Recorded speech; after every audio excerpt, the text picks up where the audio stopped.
final solution. Many of you may recognize this as the meeting that was held with the hierarchy of the Nazis to find out or decide what to do with millions of Jews living in Europe. Can you believe that decision took mere moments? And the solution? The massacre of millions of innocent lives. Another man made a similar final solution, but his decision was even more diabolical. For he decided to betray the Son of God himself.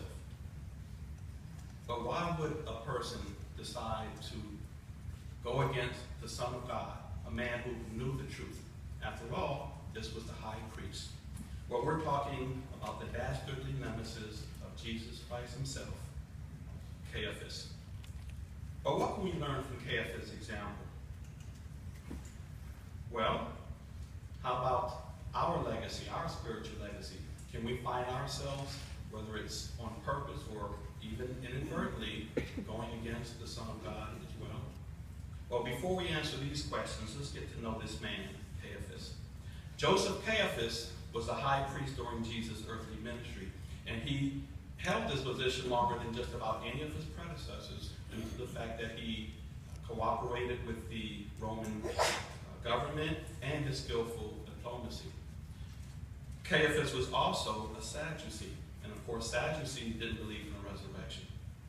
Jesus, on the other hand, had resurrected 3 persons personally during his earthly ministry, and this infuriated Caiaphas. Let's notice what it led to. Notice Acts chapter 5 and verse 17. It speaks of Caiaphas and the Sadducees, where it says, "But the high priest, Caiaphas, rose, and all those with him who were of the sect of the Sadducees, and they were filled with jealousy." Why? Because this teaching, or the resurrection that Jesus had personally done, was in stark contrast to their central belief that there was no resurrection. Because of this, he hated Jesus, and from then on was bent on destroying Jesus. In fact, it led to Jesus finally being impaled on the stake. Was that enough for Caiaphas? Was he done there? Absolutely not.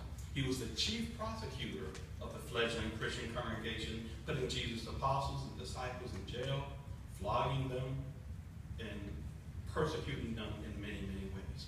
So it seemed as if Caiaphas had won. No.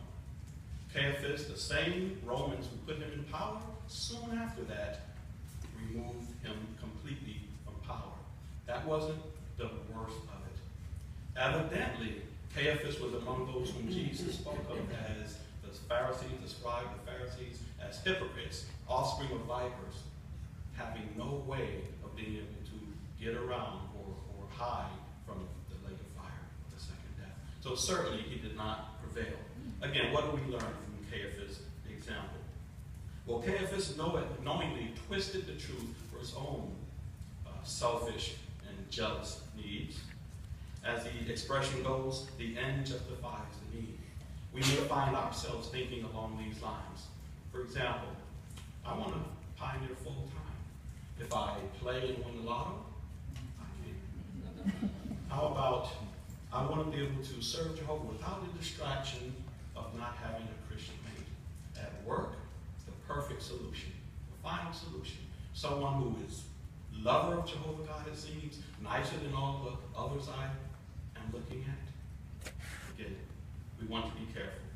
So as we've learned from Caiaphas, in his example, we'll never prevail if we go against Jehovah God and knowingly oppose Jehovah's